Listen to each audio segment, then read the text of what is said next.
भाई नमस्कार, मैं आपका अपना दीपक राजपूत। आप सभी को पता है कि मैं लखनऊ में रहता हूं और मेरे पावर स्टार भी लखनऊ में रहते हैं और बॉस इस समय गए हैं rise and fall reality show में।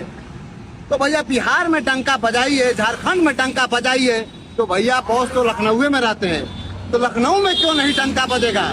देखिए यहाँ पे भी गुरुजी का पोस्टर लगा हुआ है।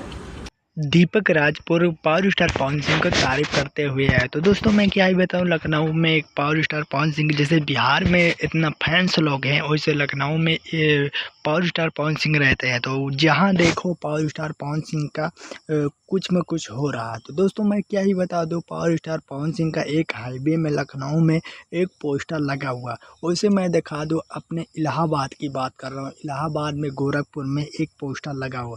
क्या ही बता दूं, पावर स्टार पवन सिंह का इतना हिट सॉन्ग आता है और उनकी आवाज़ काफ़ी पसंद कर रहे हैं, काफ़ी तारीफ़ कर रहे हैं। और दीपक राजपूत ने काफ़ी प्रसन्न हुए, काफ़ी तारीफ़ कर रहे हैं। मिलते एक नए वीडियो में। जय हिंद, जय भारत।